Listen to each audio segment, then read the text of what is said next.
tun hnaiah hian kan mizo nula ten vai rama pawngsual ron an tok ti news a ron danga a chip chiarin kan lo khelo mai the tun ruma hianin kan hmu thei ang Hindustan time man ron tak lan te kan han tak langa te hian kan han suinga alo tiktok lo amani chom lo khathiam mulam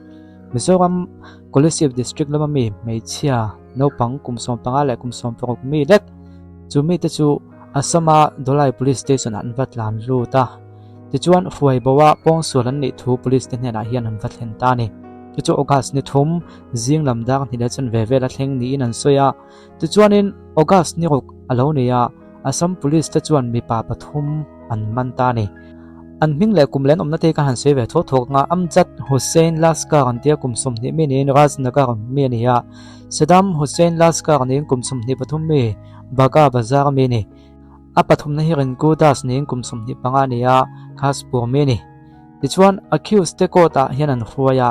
naupang pahnih te po ko ta hian anom lain accused an tin a chan chu danang taka thiam lo chan tir an la ni chi lawa chu wangchun accused tin an soi 20 kilo hetaila hemi te ko tan hruaya te chu naupang pahnih hemi akut tur te ti to me tiang heng te po hi ko ta anom lain me che pakhat chuan ko tol zol anom lai hi video lo lain social media thon ta vakan tuma hei hi dan phalo ni in he me chanu po hi an man zuita an kheng zuita hi po ani tin an soi ni tichuan Dolai police te chuan in case hi BNS section somsari sub number 2 minor gang rape le section somre pasari Khawlbawm chutiang chuanin pokso ek sang hele sompani section po mangin an register an zir luta tichuan police te hiam poi khoina an man kar hi an khwen sak boka evidence fia tak lak ani theinan an en non vek to bokani no pangte hi medical examination ti tiran ni ngala Mizoram mi an chung te po khriat tio ton nia child welfare le juvenile justice system noi en kol zui mek an ni tin an tar lang ani voin he video kan siam hi August ni sari ani towa August ni thum nirin nga ni rok chhobor vel thil thleng ani nai vai khop maya Mizoram tual thana case lar tak mai tun lai hna vai gala mol thuam not lama akan khoi ka kan video de po kan ti chok thuina chung te ni wang chuanin burok dang ron leng vel te po hitle min kan lo ngai venin kan lo khadu tuk lo mai thea ma se thil thleng poi ra thla kan reng khop mai te chuan he video police pai na thua sei chu tuna kan ron sei ho tlang pui kha ani maya te chuan he poi khoi tu te pon mela lang chiang ang reng khop me ti hen tak langa la no pang te te vek an ne tin an khoi te po kha khang kum za te an ron tak langa tin an omna district Mizoram te pon ron soya ama ron chu kum thling lo ten ni wangin an ma ni le khami va khriat theina tur detail kha chuan tak lang lem lo wa kan news mo te hian chu khami chin zong kha an tak lan ania hei hi athin rem thla khop mai Mizoram chunga po hen hetiang hi akan dulo na lan tir na te po hi ta nei nge nyang pho chu te po hi a thakop mai a chan chu an pho chuak me hi theya ka khalowa Mizoram ma hianin engtiang takin nge heng te po hi ngena social media tunlai thuna chak tuwa hei hi kan du lo wa kan huwa ni ka thiang chi han tak lan te po kha tha a so ka malak na kan du lo na kong kan zo tluk zet ni mi sual na kan du lo na kong zon te po hi tak lan te po tha ka te view me ke ma me ma dan chuan ang po ni se ini chuan news kan ron tak chuak ani me a bak zong ka chu thu nei tu ten ti khan man la zelanga khami chin zong kha kan khriat thei chin chu ani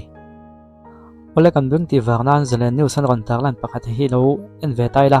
Reserve Bank of India got nangin plastic poisan en chin don anti India sokak lai pui chuan in Reserve Bank of India got na pomin plastic poisa man chin an rem tia chiang som le chiang som ni an siam chuak chin don anti ni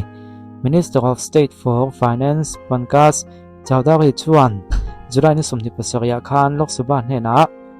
RBI got na pompui na le kha hi lo thelu to a RBI hian en chin na tan chiang som le chiang som ni hi available khoma cheng khor sang thum huvel an siam chin phot don ani ro man nan siam dan chun heng plastic poisa hi khopui thanbik panga kochi Mysore Jaipur Simla le Bhubaneswar te an mang chin phot tanga heng khopui panga an thlan chua chan chu borok wap dewa te mun vot dewa te engtin nge poisa chuak thak chu aum dan ti an khriat du wang ni an soi ni plastic poisa hi langtlang thei khopapan ani anga heu huma se a chet pha don lova a thler mai don lo boka le kha poisa ai chona let li velat lo jok tu ngai ania poisa lem atlem pha an be se boka chuti rolin le kha poisa thak na ta na ro man ero ani lo tian soi ni ini atangkai view wanga chan chu parking fi khon ho an lom view mai thei ni parking fi khon ho hian poisa chia zok to hi an khom lo thei si lo wa to chu wang chuanin thawio mai the thalo na po mai the kha chu kan hei min ngai uluk te binan ngai tu han ti ni wangin thawio tu alo ngai photila tha ome plastic poisa mizo ma te po thadon ani chuna kon thleng vat mai the ni ti kha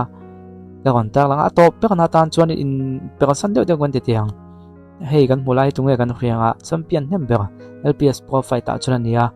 anti bia kima tuntu ma hianin LPS profile number se de don ani tela tum to lo ani NPL bia kiman fin fiana fana ma mo to lo ti so in mizoram label link LPS profile ta tela tum to lo ani professional boxing a ero thensan nge tumin ain boss eme kan tia chu wang chum profile tel tur dam po bia kima tel don sia tia down kha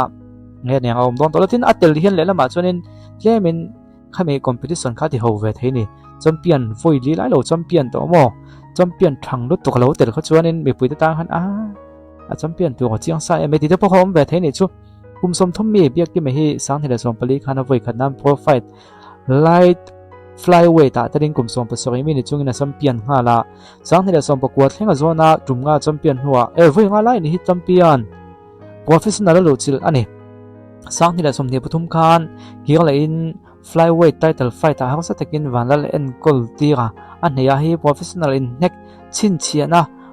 box record zialu ania John Kenti van limpuanen tumnga title la theile champion hem began ni dun na kal sanin voi rok champion theom chunle profile chanchina box lo thing pawne chung championship athaliam ani voi rok lai ni chu champion khai gan silsual na sol tu hemin hu yan house na khang khang awang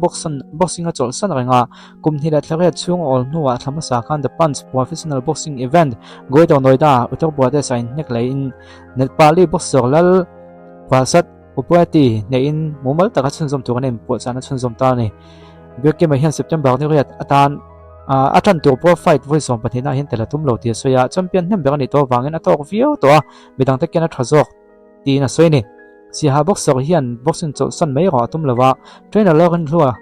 noya HB boxing academy eden tho aizola in bo se rang ti soin november a khianin the punch so a in lan la dona WBC Asia title chu tumin man la me kani Tuntum profile title fight nei zo ani nuwa LPS promotion chuan zan khat o professional boxing bo se chunzo matuma heta hian biak ki ma hi in lan tur zinga be se ni in biak felako chu official takan la ni lem lova profile hnung do sang ni da som hi pali khan flyweight champion lai biak ki ma atel lo wang na kal san champion kong khwena in chuwa tui pui boxer lo ring hatan ro chunin title fight ama kuma biak ki ma tlom to en kola an ne ran ti ani ka soi dik lo de noi me thei kha chang voi di champion te ka te voi nga champion te ka te to pa voi rok champion te ka te le mo ma ro zo ai zia kan chi ka chowa champion nem be ani to ni ole kha ti zong ka ton trum tan chon ni te se ton trum kan thil ti cho chen pe san thom khop mai